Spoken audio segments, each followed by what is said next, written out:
வணக்கம் ஃப்ரெண்ட்ஸ். ரெகடிகா ஆசை சீரியல்ல என்ன எபிசோட்ல என்ன நடக்குதுன்னு பார்க்கலாம் வாங்க.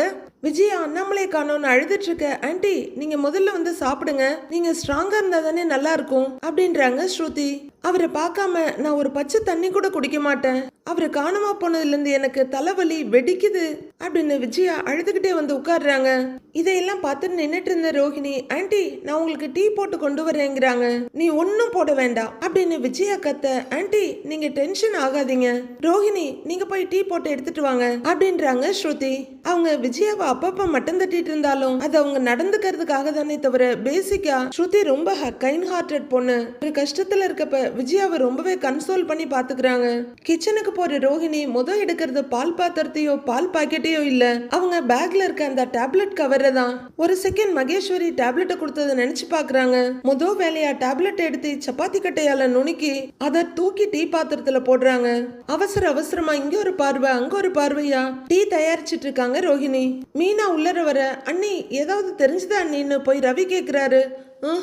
இன்னும் எங்க இருக்காருன்னு தெரியல ரவி, அவரும் மாமாவை தேடிதான் போயிருக்காரு அப்படின்னு மீனா சொல்லிட்டு இருக்க. எல்லாரும் தெரியலன்னே சொல்லிட்டு இருக்கீங்க, நீங்க எல்லாம் ஒழுங்கா தேடுறீங்களா இல்லையா அப்படின்னு வீட்டுல இருந்துகிட்டே அழுதுகிட்டு கேட்டுட்டு இருக்காங்க விஜயா. அத்தை, மாமா எங்க இருக்காருன்னு தெரிஞ்சா நாங்க கூட்டிட்டு வந்திருக்க மாட்டோமா, அவரு தேடி போயிருக்காரு, கண்டிப்பா மாமாவை கூட்டிட்டு வந்துருவாரு, நீங்க கவலைப்படாதீங்க அத்தைங்கிறாங்க மீனா.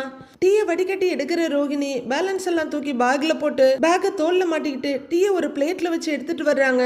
அது என்ன டேப்லெட் என்ன ஏது எதுவும் பார்க்கல, வாங்கிட்டு வந்தாச்சு, நுணுக்கி உள்ளர போட்டாச்சு, கொண்டு வந்து ஆண்டி இந்தாங்க டீன்னு சொல்ல அப்படி வைங்கிறாங்க விஜயா. தலைவலிக்குதுன்னு சொன்னீங்கல்லம்மா, சூடா டீ குடிங்கிறாரு ரவி. ஸ்ருதி கையில வாங்குறாங்க. ஆண்டி அப்படின்னு ஸ்ருதி நீட்ட ரோஹிணியோட மொபைல் ரிங் ஆகுது. ஆண்டி கொஞ்சமாவது குடிங்க ஆண்டி அப்படின்னு ஸ்ருதி நீட்டிட்டு இருக்க விஜயா வாங்கிக்கிறாங்க.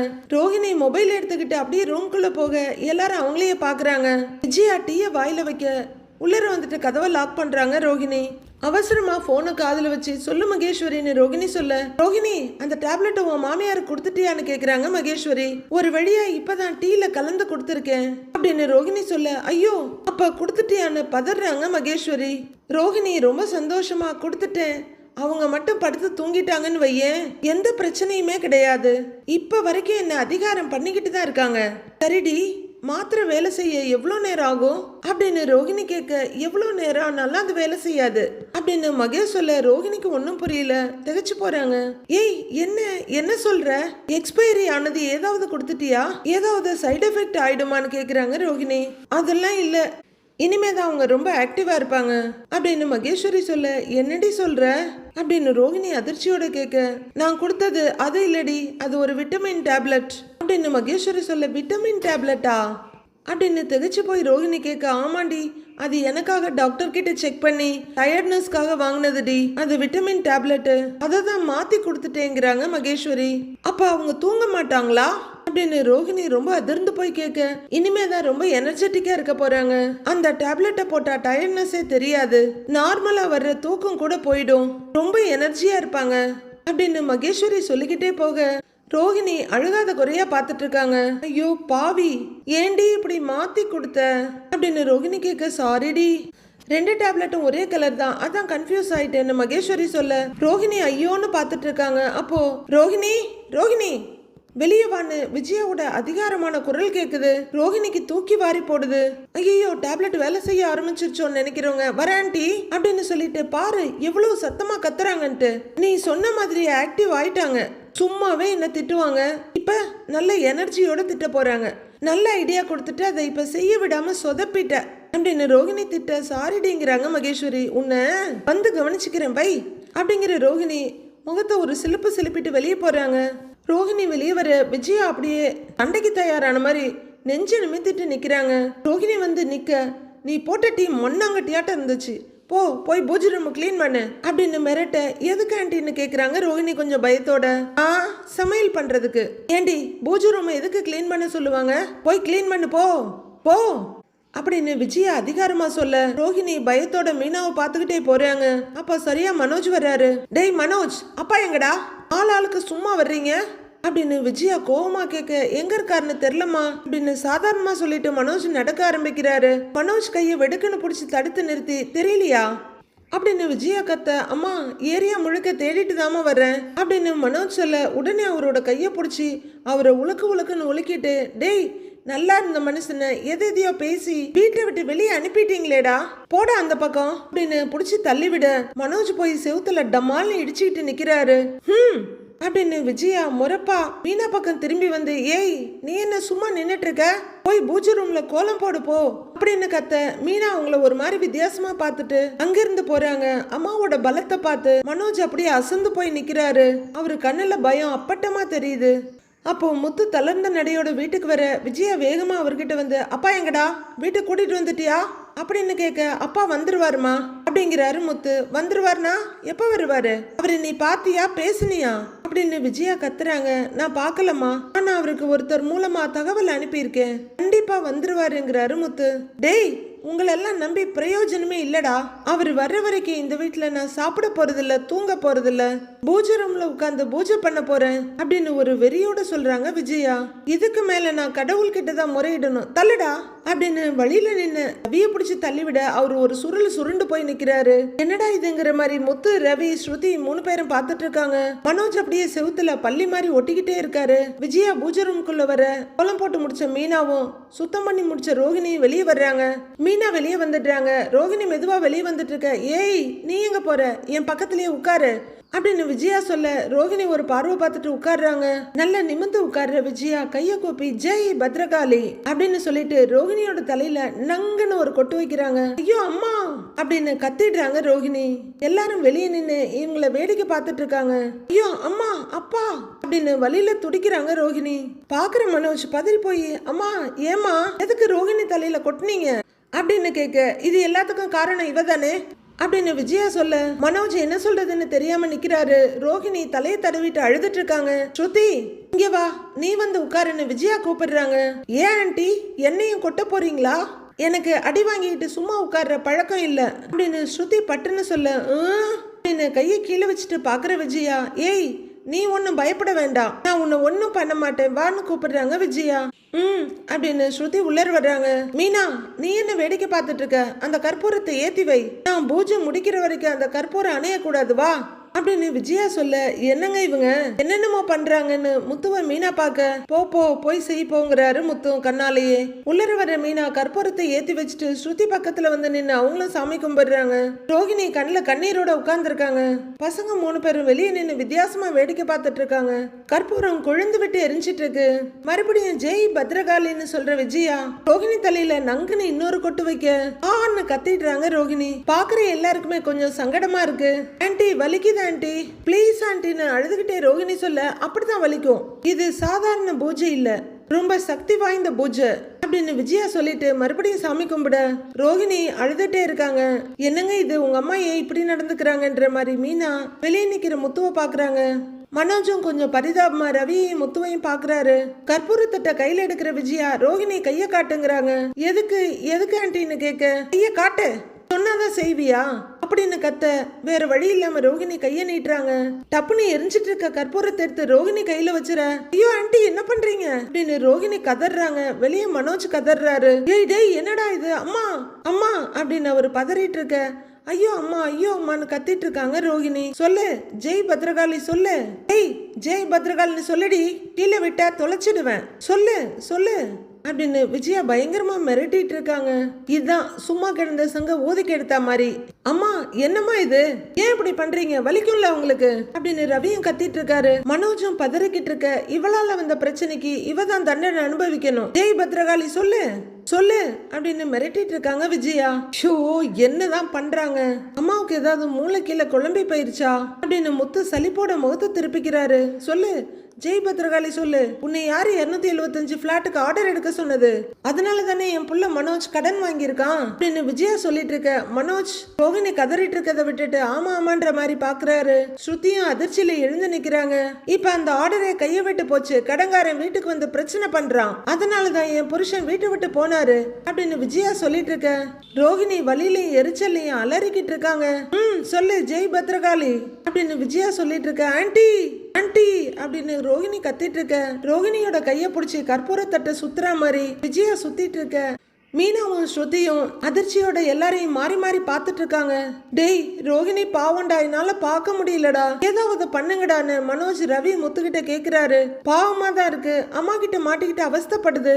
எனக்கு தெரிஞ்ச அம்மா கொட்டி கொட்டியே பார்லர் அம்மாவோட தலையை ரெண்டா பொழந்துருவாங்க போல இருக்கேன்னு முத்து சொல்லிட்டு இருக்க. சொல்லு ஜெய் பத்ரகாளி சொல்லு, சொல்ற வரைக்கும் சுத்திக்கிட்டே தான் இருக்கணும் அப்படின்னு விஜயா மிரட்டிக்கிட்டு கைய பிடிச்சி சுத்திக்கிட்டே இருக்காங்க. வேணா aunty please aunty please aunty அப்படின்னு கத்திக்கிட்டே இருக்காங்க ரோகிணி. மீனா பயத்துல காதையை மூடிக்கிறாங்க. நாம சொன்னாலும் கேட்க மாட்டேங்கிறாங்க. இப்ப என்னதான்டா பண்றது அப்படின்னு முத்துக்கிட்ட கேக்குறாரு ரவி.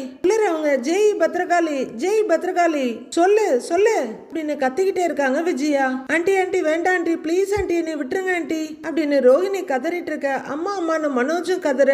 மீனா இத பார்க்க சகிக்காம ரொம்ப சங்கடத்தோட முத்துவ பார்த்துட்டு இருக்காங்க. ஏதாவது பண்ணுங்களேன் ப்ளீஸ்னு. ஸ்ருதியும் திகிலடிச்ச மாதிரி பார்த்துட்டு இருக்காங்க. உள்ளர விஜயா அதே கச்சேரியை நடத்திட்டு இருக்க.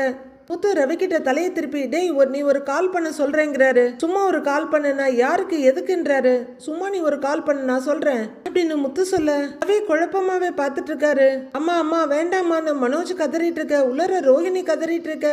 ஜெய் பத்ரகாளி சொல்லு அப்படின்னு பைத்தியக்காரி மாதிரி உளறிக்கிட்டே இருக்காங்க விஜயா. முத்து கொஞ்சம் மறைவா போய் நின்னுட. ரவி அவருக்கு கால் பண்றாரு. உடனே முத்து போன் எடுத்து காதுல வச்சு அங்கிள் சொல்லுங்க அங்கிள்.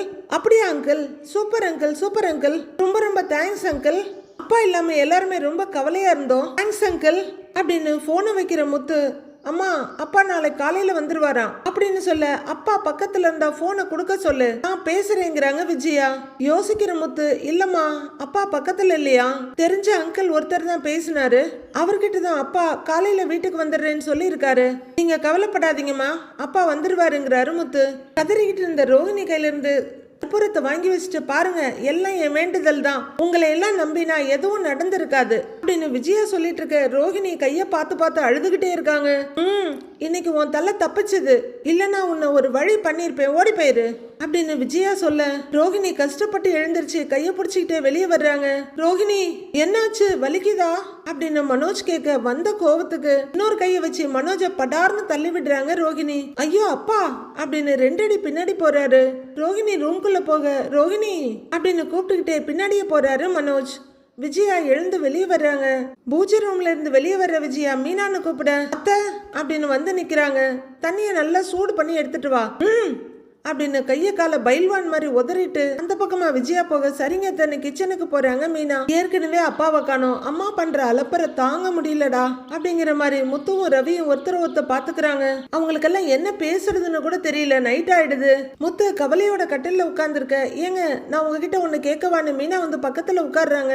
என்ன மீனான்னு முத்து கேட்க மாமா நிஜமாவே வந்துருவாரா, யாரு போன் பண்ணா, யாரு இந்த ஃப்ரெண்டு அப்படின்னு மீனா கேட்க எந்த ஃப்ரெண்டுன்னு யாருக்கு தெரியுங்கிறாரு முத்து. உடனே அதிர்ச்சி ஆகுற மீனா ஏங்க என்னங்க சொல்றீங்க, அப்ப சும்மா சொன்னீங்களா எல்லார்கிட்டையும் அப்படின்னு மீனா கேட்க ஆமா அம்மா பார்லர் அம்மா தலையில ஓங்கி ஓங்கி கொட்டிக்கிட்டே இருக்காங்க.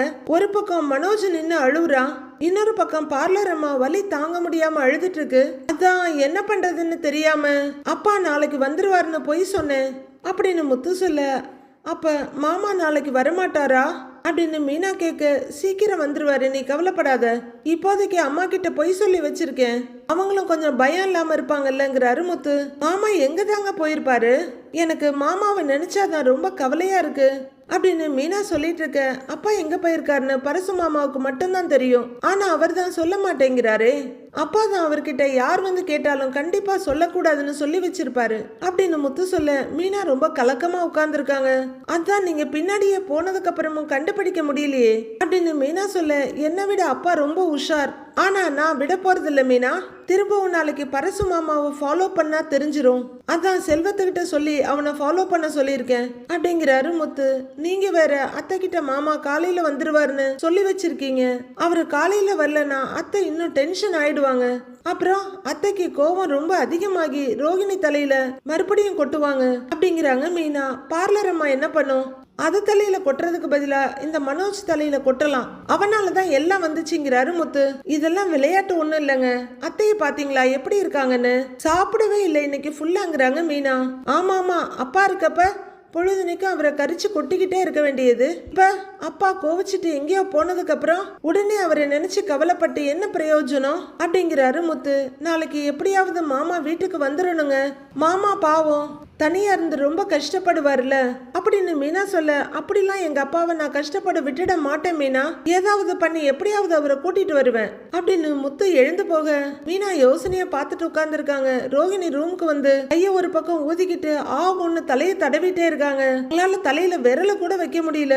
ஆனா மனோஜ் ரூம்குள்ள போய் ஃப்ரெஷ் அப் ஆயிட்டு முகத்தை தொடச்சிட்டு வந்துட்டு இருக்காரு. ரோஹிணி ஆன்னு தலையில கைய வச்சிட்டு இருக்க, முகத்தை தொடச்சிட்டு துண்டை தூக்கி போட்டுட்டு கண்ணாடி எடுத்து போட்டுட்டு ரொம்ப வலிக்குதா ரோஹிணின்னு கேக்குறாரு மனோஜ். வலியா? வீங்க இருக்கு மனோஜ், தொட்டு பாரு அப்படின்னு ரோஹிணி சொல்ல மனோஜ் தொட்டு பார்க்க அப்படின்னு கத்திக்கிட்டு அவரோட கையை தட்டி விட்டுட்டு ரொம்ப வலிக்குது மனோஜ் அம்மா அப்படின்னு அழுதுட்டு இருக்காங்க. நீ தானே தொட்டு பார்க்க சொன்ன அப்படின்னு சொல்லிக்கிட்டு மனோஜ் அவங்க பக்கத்துல உட்காந்துட்டு அழாத ரோஹிணிங்கிறாரு. இங்க வந்து எனக்கு ஆறுதல் சொல்லு, நீ ஹஸ்பண்ட் தானேங்கிறாங்க ரோஹிணி. ஆமா நான் உன் ஹஸ்பண்ட் தான், அதுல என்ன சந்தேகம் உனக்குங்கிறாரு மனோஜ். இப்ப சந்தேகமா தான் இருக்கு.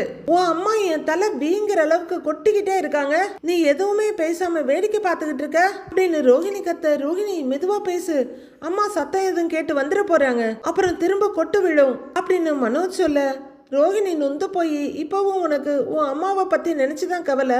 உங்க அம்மா என்னை கொட்டினது உனக்கு தப்பாவே தெரியலல்ல, நீ என்னை பத்தி கவலையே படமாட்டல்ல மனோஜ் அப்படின்னு ரோஹிணி கேக்குறாங்க ரொம்ப வலியோட. ரோஹிணிக்கு அவங்க அம்மா அப்பா பார்த்து பண்ணி வச்ச கல்யாணமும் ஒண்ணுமில்லாம வீணா போச்சு. அடுத்து அவங்களா பார்த்து தேடிக்கிட்ட வாழ்க்கையிலையும் அவங்க ஒரு நாள் கூட நிம்மதியா இருக்க முடியல. ஆனா ரோஹிணி இன்னமும் விடாம அவங்க அம்மாவை கரிச்சு கொட்டிட்டு தான் இருக்காங்க. எய்தவன் இருக்க அம்பை நோவுறதால எந்த பிரயோஜனமும் கிடையாது. அத ரோஹிணி புரிஞ்சுக்கணும். மனோஜ் மெதுவா, நான் தான் முத்துக்கிட்டையும் ரவிக்கிட்டையும் சொல்லி உன்னை எப்படியாவது காப்பாத்த சொன்னேன். முத்துவுக்கு போன் வந்ததெல்லாம் ஒரு செட்டப், நான் சொன்னதுனாலதான் அவன் அப்படி சொன்னான், எல்லாம் என் ஐடியான்னு பெருமையா சொல்றாரு மனோஜ். அப்போ உண்மையாவே அங்கிள் கிட்ட இருந்து போன் வரலையா அப்படின்னு ரோஹிணி கேட்க இல்லங்கிறாரு மனோஜ். ஐயோ அப்ப அங்கிள் இப்ப எங்கதான் இருக்காரு அப்படின்னு ரோஹிணி கேட்க தெரியலையே, அவர் எங்க இருக்காருன்னு தெரிஞ்சா நானும் முத்துவும் போய் கூட்டிட்டு வந்துருவோமே அப்படின்னு மனோஜ் சொல்ல ரோஹிணி ரொம்ப பயந்து பதறி போய் நாளைக்கு வந்துருவாருன்னு முத்து சொன்னா அப்படின்னு ரோஹிணி கேட்க அதெல்லாம் போய் தான், எங்களுக்கு தான் அப்பா எங்க இருக்காருன்னு தெரியலையே அப்படின்னு மனோஜ் சொல்ல ஐயோ அங்கிள் நாளைக்கு காலையில வரலன்னா மறுபடியும் ஆன்டி என்னைய கொட்டியே சாகடிச்சிருவாங்க அப்படின்னு பயமா அழுகையுமா சொல்ற ரோஹிணி. பார்த்துக்கிட்டே இருக்க, கொஞ்சம் தலையை தேய்ச்சி விடு அப்படின்னு கத்த.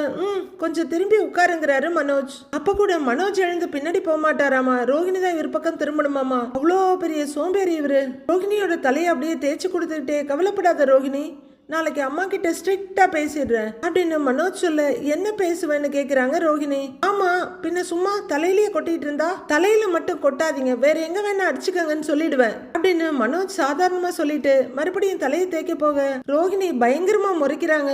அப்பவும் கூட இந்த மரமண்டைக்கு ஒன்னும் புரியல. ரோஹிணி முறைக்க உன் தலை ஏற்கனவே வீங்கி இருக்குல்ல, அதான் அம்மா கிட்ட காட்டி ஸ்ட்ரிக்டா சொல்லிடுறேன். ஏன் ரோஹிணி முறைக்கிறேன்னு மனோஜ் கேட்க நான் இங்க வலியில துடிச்சுக்கிட்டு இருக்கேன், தலையில மட்டும் இல்லாம வேற எல்லா இடத்துலயும் அடிக்க சொல்லி என்ன சாகடிக்கலான்னு பாக்குறியா அப்படின்னு ரோஹிணி கேட்க ஐயோ அப்படி இல்ல ரோஹிணி, இல்ல அப்ப எவ்வளவு வேணா திட்டிக்கங்க, அடிக்க வேண்டாம்னு சொல்லிடுறேன் அப்படின்னு மனோஜ் சொல்ல அப்ப திட்ட சொல்லுவியா அப்படின்னு ரோஹிணி கேட்க இல்ல திட்டவும் வேணான்னு சொல்லிடுறேன் அப்படின்னு சொல்லிக்கிட்டே மனோஜ் மறுபடியும் தேக்கி வர போதும் அப்படின்னு ரோஹிணி கத்த. பரவாயில்லையே அம்மா அந்த அளவுக்கு கொட்டியும் நான் லேசா தேய்ச்சதுமே சரியாயிடுச்சா அப்படின்னு மனோஜ் ஆர்வமா கேட்க ரோஹிணி வெறியில பேயாவே மாறிடுறாங்க. அப்படியே கொல்ல போற மாதிரி பண்ணிட்டு கையை முறுக்கிறவங்க கை நகம் உள்ளங்கையில பட்டுடா ஐயோ இது வேற வலிக்குதுன்னு கத்திக்கிட்டு நீ தேய்ச்சி விட்டதெல்லாம் போதும் போ மனோஜ் போ அப்படின்னு பேய் மாதிரி கத்திக்கிட்டு கைய ஊதிக்கிட்டு இருக்காங்க. அடுத்த நாள் பொழுது விடியுது. மொத்த டைனிங் டேபிள்ல உட்கார்ந்துருக்க விஜயா ஹால்ல உட்கார்ந்து வாசலையே பார்த்துட்டு இருக்காங்க. எழுந்து போய் படிய பாக்குறதும் மறுபடியும் உள்ளர வர்றதுமா விஜயா இருக்க. ஸ்ருதி ரூம்ல இருந்து வர்றவங்க இவங்க பண்றத பார்த்துட்டு இருக்காங்க. 2-3 தடவை பாக்குறவங்க விஜயா கிட்ட வந்து ஆன்ட்டி என்ன வாசலையே பார்த்துட்டு இருக்கீங்க அப்படின்னு கேட்க அதான் நேத்து முத்து சொன்னால அவரு காலையிலேயே வர்றேன்னாரு, அதான் பாத்துக்கிட்டு இருக்கேன், இன்னும் ஆளை காணோங்கிறாங்க விஜயா. ஓ அதான் டென்ஷனா இருக்கீங்களா, ரிலாக்ஸா இருங்க ஆண்டி, அங்கிள் வந்துருவாங்கன்றாங்க ஸ்ருதி, அவரை பார்த்தாதான் என்னால நிம்மதியா இருக்க முடியும் அப்படிங்கிற விஜயா மறுபடியும் எட்டி பாக்குறாங்க. மீனாவை இதெல்லாம் பார்த்துட்டு இருந்துட்டு ஏங்க ஒரு நிமிஷம் வாங்கன்னு முத்துவை கூப்பிடுறாங்க. முத்துவும் எழுந்து அங்க போய் நிக்க பாருங்க மாமா வந்துருவாங்கன்னு அத்தையும் எதிர்பார்த்துட்டே இருக்காங்க. நீங்க சும்மா சொன்னீங்கன்னு தெரிஞ்சா அவ்வளவுதான், அவங்க ரொம்ப வருத்தப்படுவாங்கன்றாங்க மீனா. என்ன மீனா, அப்ப சமாளிக்கிறதுக்காக நான் அப்படி சொன்னேன். இவங்க இப்படி காலையில எந்திரிச்சு உட்கார்ந்துட்டு இப்படி பார்த்துட்டு இருப்பாங்கன்னு எனக்கு என்ன தெரியும் அப்படிங்கிறாரு முத்து. நீங்க சும்மா சொன்னீங்கன்னு அத்தை கிட்ட சொல்லிடலாமா அப்படின்னு மீனா கேட்க அவங்க ரொம்ப எதிர்பார்த்துட்டு இருக்காங்க. இப்ப எப்படி போய் சொல்றதுன்னு முத்து கேக்குறாரு. நீங்க ஏன் அப்படி போய் சொன்னீங்கிறாங்க மீனா. நான் அப்படி சொல்லாம இருந்திருந்தேன்னா அவங்க நைட்டு சாப்பிட்டுருக்கவும் மாட்டாங்க, தூங்கி இருக்கவும் மாட்டாங்க அப்படின்னு முத்து சொல்ல, அப்ப மாமா வரமாட்டாருன்னு தெரிஞ்சா மறுபடியும் அத்தைக்கு நிம்மதி போயிடும்ல அப்படின்னு மீனா கேட்க முத்துவும் யோசனை பண்ணிட்டு ஆமாங்கிறாரு. நீங்க அப்ப பொய் சொல்லி இருக்க வேண்டாங்க அப்படின்னு மீனா சொல்ல, கொஞ்ச நேரம் அவங்க மனசு சந்தோஷமா இருக்கட்டுமேனு பொய் சொல்லிட்டேன் மீனா. உன்ன மாதிரி சுத்தமாவே பொய் சொல்லாம இருக்கிறதுக்கு எனக்கு வரல அப்படின்னு அவரு சாதாரணமா சொல்ல, மீனாவுக்கு சுருக்குன்னு எங்கேயோ குத்துது. ஏங்க இதுக்கு மேல லேட் பண்ண முடியாதுங்க, நான் வேணா ஸ்ருதி கிட்ட சொல்லி அத்தை கிட்ட சொல்லிடவா அப்படின்னு மீனா சொல்ல, ஆஹா நான் சொன்ன பொய்க்கு எதுக்கு பல குரல் அம்மா கிட்ட திட்டு வாங்கணும், நானே சொல்றேன், எனக்கு என்ன திட்டு வாங்குறது புதுசா அப்படின்னு சொல்லிக்கிட்டே முத்து தலையை குனிஞ்சுக்கிட்டு அம்மாட்ட போறாரு. முத்து விஜயா கிட்ட வந்து அம்மான்னு கூப்பிட, நடந்துட்டே இருக்க விஜயா, ஏய் உங்க அப்பா போன் பண்ணாரான்னு கேக்குறாங்க. காலையிலேயே வந்துடுறேன்னு சொன்னாரு, இன்னும் வரல, என்ன காணோம், எப்போ வருவாருன்னு விஜயா கேக்குறாங்க. அம்மா அது வந்துன்னு முத்து சொல்லிட்டு இருக்க, ரவியும் வெளியே வர்றாரு. என்னடா அப்படின்னு விஜயா கேட்டுட்டு இருக்க, மனோஜும் ரோஹிணியும் கூட வெளியே வர்றாங்க. அது வந்து அப்பான்னு முத்து சொல்லிட்டு இருக்க, அவரை பத்தி தாண்டா கேக்குறேன் அப்படின்னு விஜயா சொல்ல, நான் அப்பா கிட்ட இருந்து போன் வந்துச்சுன்னு சொன்னேன் இல்லம்மா அப்படின்னு முத்து சொல்ல, ஆமா சொன்னாங்கிறாங்க விஜயா. ஐயோ இப்ப இவன் உண்மையை சொல்லிட்டானா போச்சே, நம்ம தலை தப்பாதேன்னு பயத்தோட பாக்குறாங்க ரோஹிணி.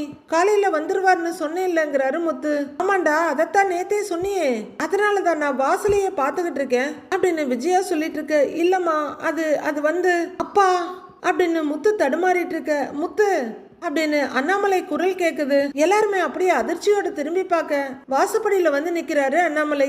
டேய் அப்பா வந்துட்டாருடா அப்படின்னு ரவி சொல்ல, அப்பா அப்படின்னு சின்ன குழந்தைங்க ஸ்கூல் விட்டு வந்ததுக்கு அப்புறம் ஓடி போய் பேரண்ட்ஸை கட்டிக்கிற மாதிரி அண்ணாமலையை கட்டிக்கிட்டு அழுவுறாரு முத்து.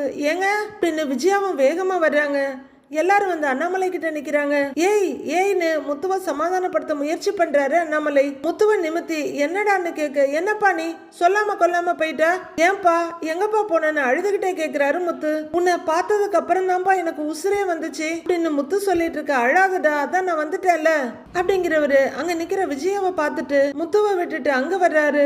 விஜயா கிட்ட வந்து நின்னு, என்ன நீ ஏன் கண் கலங்குறன்னு கேட்க, விஜயா அவ்வளவுதான் அப்படியே கதறிக்கிட்டு அவரோட நெஞ்சில சாஞ்சிட்டு அழ ஆரம்பிச்சிடுறாங்க. வீட்டுல இருக்கவங்க மட்டும் இல்ல, நாம கூட யாருமே இதை எதிர்பார்க்கல. விஜயா அண்ணாமலை மேல இவ்வளவு பாசத்தோட இருப்பாங்கன்றத.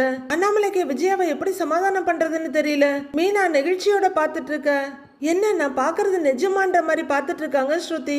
எல்லாருமே ஒரு மாதிரி நெகிழ்ச்சியும் நிறைவுமா இதை பாத்துட்டு இருக்காங்க. அண்ணாமலை மெதுவா முதுகுல தட்டி கொடுத்துட்டு விஜயா அழாத நிமித்தி விடுறாரு. நான் வந்துட்டேன்ல அப்படின்னு சொல்ல அவரோட கையை பிடிச்சிக்கிட்டு, எங்கெங்க போனீங்க, சொல்லாம கொல்லாம என்ன அம்போன்னு விட்டுட்டு போயிட்டீங்க, அப்படி போறதா இருந்தா என்னையும் கூட்டிட்டு போக வேண்டியதுதானே, நீங்க இல்லாம நான் எப்படிங்க இருப்பேன் அப்படின்னு விஜயா பயங்கரமா அழ. அதான் வந்துட்டேன்ல விஜயா அழுகாதன்னு சொல்லிட்டு கண்ணு தண்ணியை தொடச்சு விடுறாரு அண்ணாமலை. மெதுவா அண்ணாமலை கிட்ட வர்ற ரவி, அப்பா உங்களை எங்கெல்லாம் தேடணும் தெரியுமாப்பா, எல்லாரும் ரொம்ப பயந்துட்டோம்ப்பா அப்படின்னு ரவி சொல்ல, மாமா தயவு செஞ்சு இந்த மாதிரி எல்லாம் இனிமே வீட்டை விட்டு போயிடாதீங்க மாமா, கோவிலுக்குள்ள சாமி இருக்கிற வரைக்கும் தான் அது கோவில், நீங்க இருக்கிற வரைக்கும் தான் மாமா இது வீடா இருக்கும் அப்படிங்கிறாங்க மீனா.